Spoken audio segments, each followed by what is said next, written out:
Yes, we are answering actual questions from students. Scary thing. Woo! We have looked through them. We have filtered out the ones that we have to answer privately with the student one-on-one. And we've come up with a lot of them, actually, that we feel would be very valuable to anybody listening to the podcast.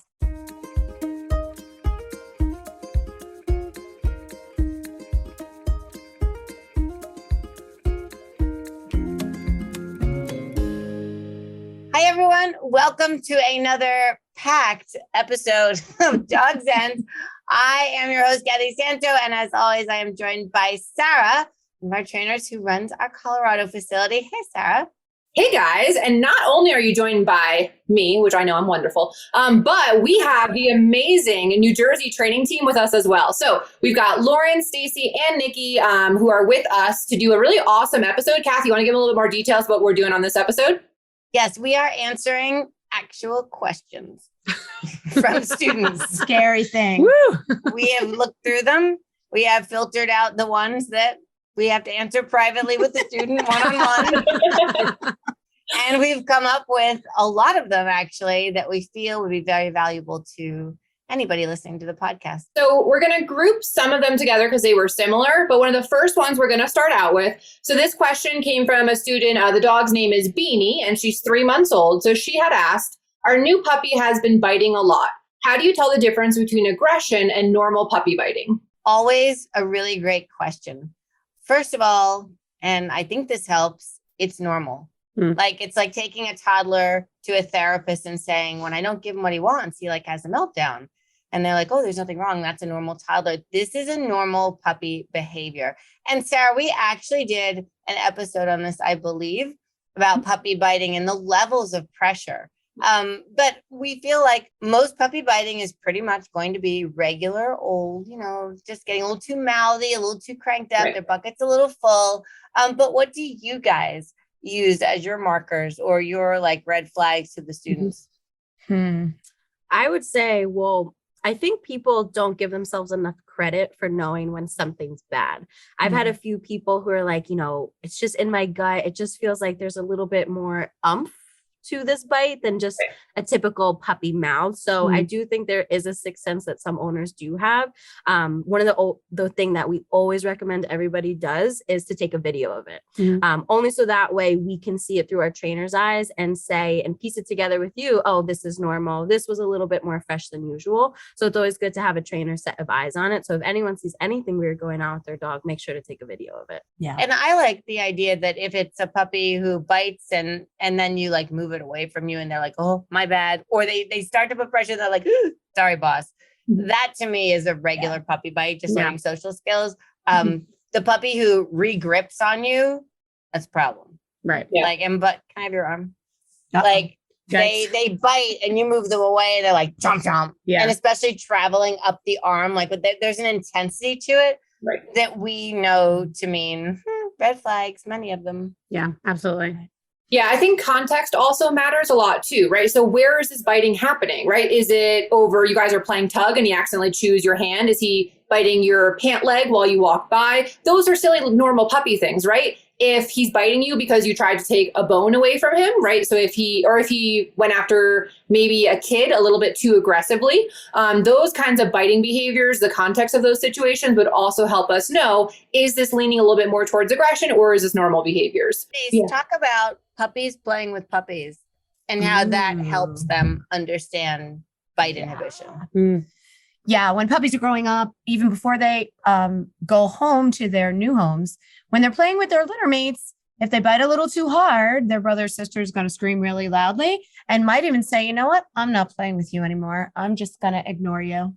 You're not my friend. Yeah. So bite inhibition can come from the litter and should, and also from their play with other puppies. So I think that was an awesome answer to the question about, kind of telling the difference between aggressive and then normal puppy biting. And then just to touch on, because we had a few more questions about the puppy biting, if we want to go through and just give us, each trainer, give me your top tip to help either curb the puppy biting or how you kind of manage it with the puppy, because we know it's normal.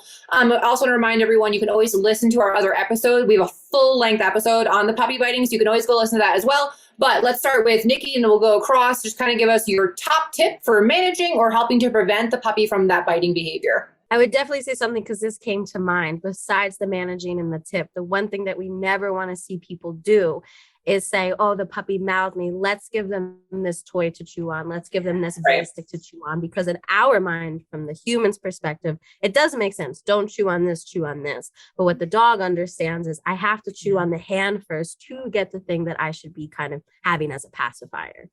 Amen. Mm-hmm. Yep. That's a good one. And I was going to say, be proactive, which goes along with what Nikki was saying. If you give him the bully stick before you try to cook dinner or sit down to watch TV, then he's going to be less likely to start chewing on you, which would then make you want to give him the bully stick. So if you get ahead of the game and pre-plan, then you're probably going to avoid a lot of the problems even starting. Right. So we have before, we have during, and now we have after. Perfect. So if you do all of those things, right, you being proactive and the dog is still biting you, which could happen 9 times out of 10, the dog is either overly stimulated, overly cranked, or overly tired.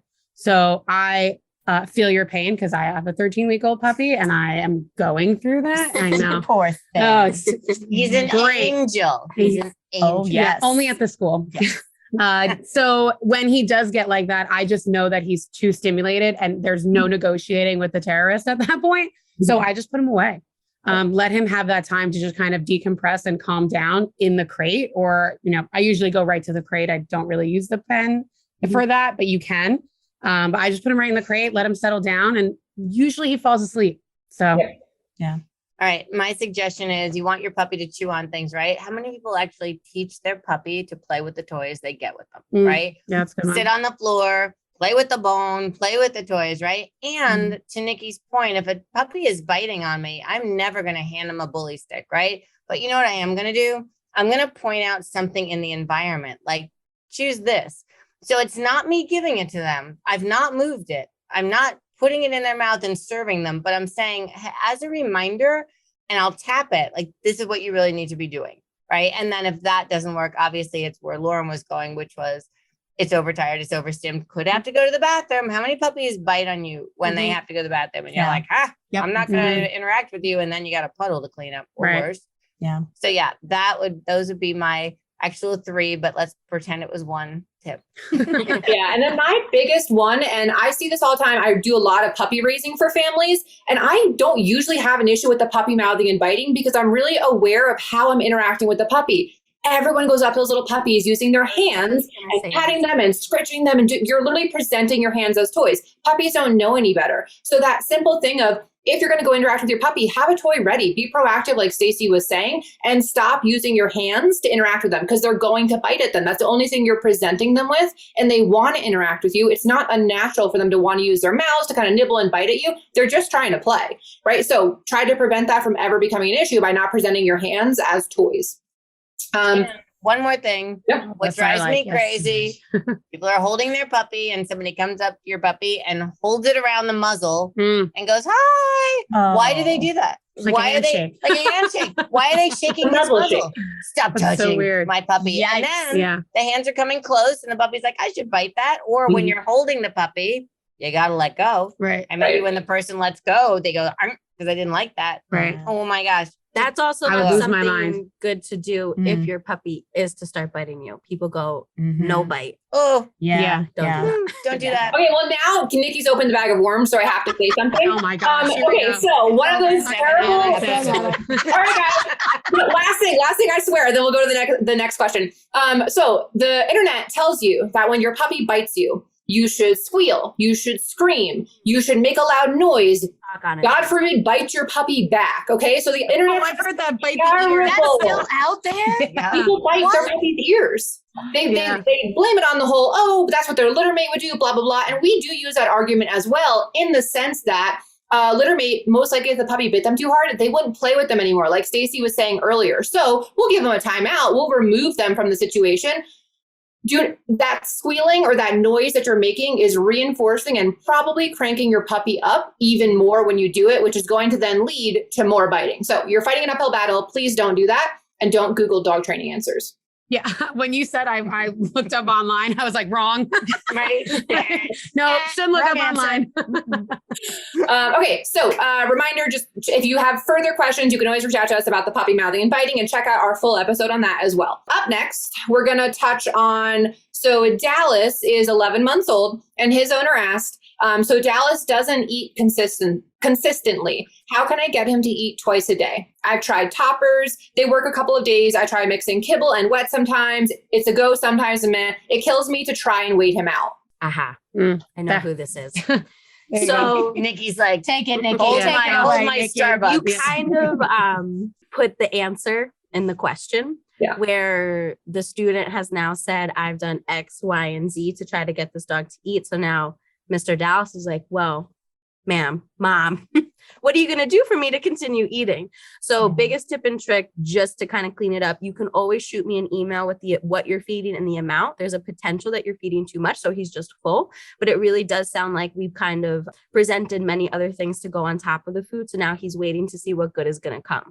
So if you feed Dallas and you put it in the crate where he should be eating, if he doesn't eat within 10 to 15 minutes, just take the meal out and then he's not getting anything until dinner time, and that should fix it.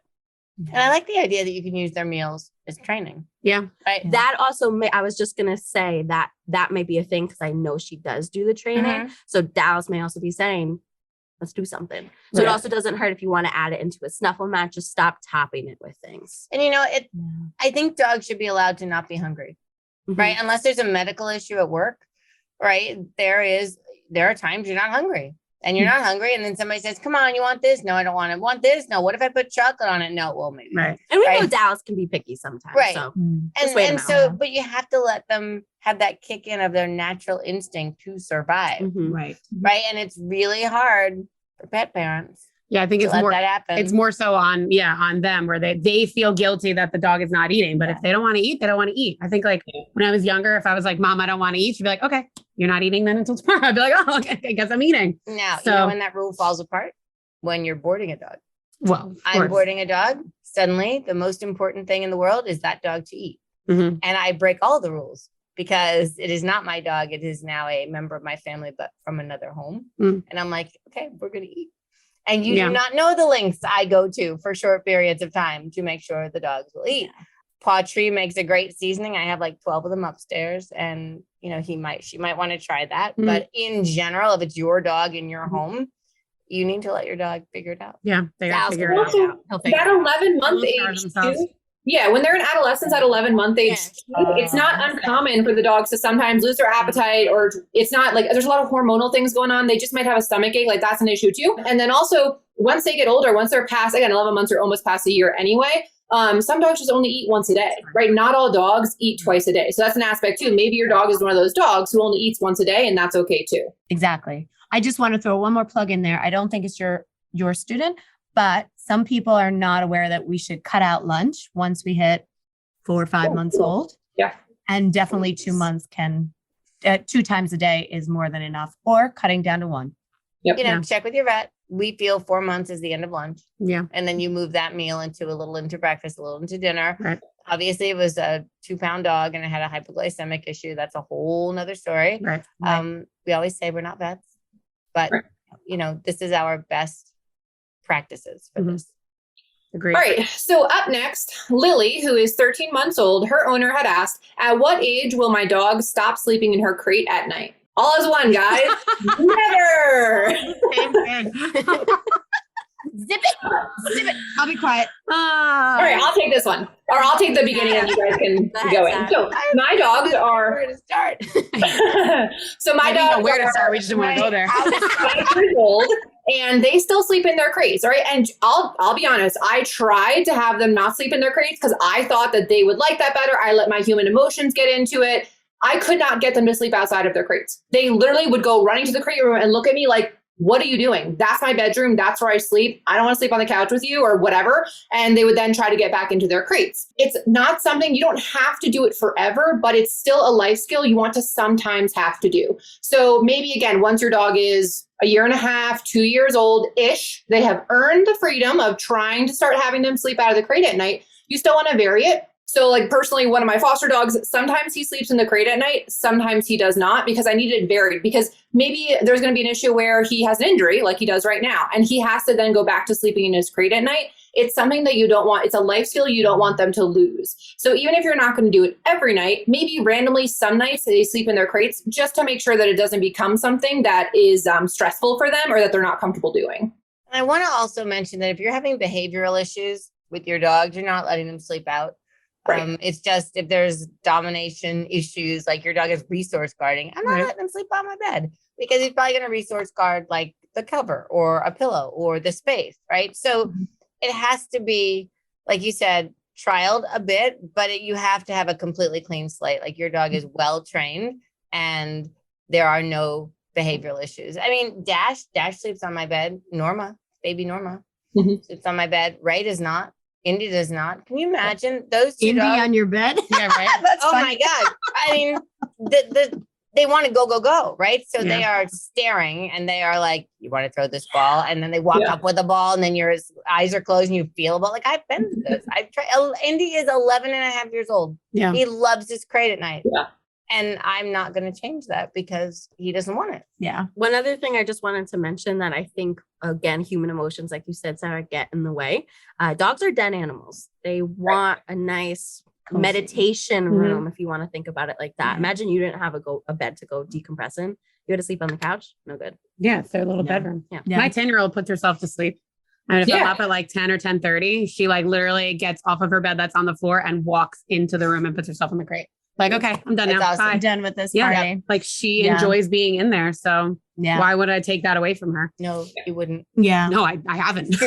I will not. But people struggle with it because they don't understand the value of it to the dog. I think that's where the questions come from. How long do I have to lock my dog up in a cage is really what the questions are when we hear them. Right. It's the guilt. It is. Guilt kills dog training. Yeah. Yeah, they only want to have the dog out to make themselves feel better, or because they want them to cuddle in bed with them. Your dog might not want to cuddle in bed with you. And like, that's a tough thing to realize too, but like, you know, they might not want to do that. Yeah. Or like if you're gone all day, like, oh, I work all day and I feel bad for my dog being in the crate at night because they were in the crate all day. Like it's not what they're sleeping all day anyway.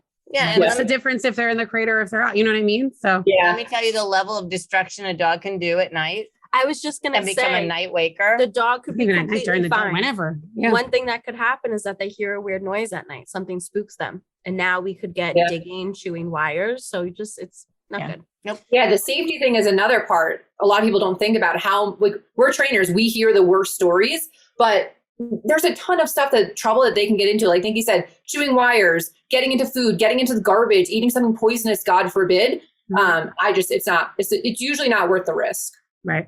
Yeah. One thing I do like to tell my students is move your crate every once in a while. Yeah. Even if it's just for 4 or 5 days, but throw it in the middle of the dining room just so your dog gets used to the idea of no matter where my crate is, I'm cool. Some dogs are super sensitive to change. And that's just a good way to make sure, like, if you do travel or they stay at a friend's house, they're going to be cool in their crate. We want them to value novelty. I have a great story about my student who, when she put up her Christmas tree this year, she moved the dog's crate like 6 feet over, put the tree up. Every time she tells that dog to go to crate, it goes to the tree. Yep. I am so not surprised. And sits there and is like, here I am. My dog did that too when we moved his crate over. Yeah. And you can even turn the crate. Maybe you don't move it. Maybe you put the door on the other side. Just keep it. Yeah. Really. And then send us a video the first time you send your dog to crate and they run into the wall. They go to the tree. I want that video. You know, she needs to make that a TikTok. That's probably. awesome. That's awesome. Yeah. All right, guys. So we're going to cut it there for this round of questions. And for our listeners, as always, if you enjoyed this episode, we'd love for you to like, rate, subscribe, tell a friend, share this episode. And maybe you have a neighbor, maybe you have a friend, someone who's been going through something similar with their puppy or their dog. Share this episode. And then also, these episodes are available on YouTube, so you can check them out as well. We'll be back again for another episode answering more questions, and we hope you join us then.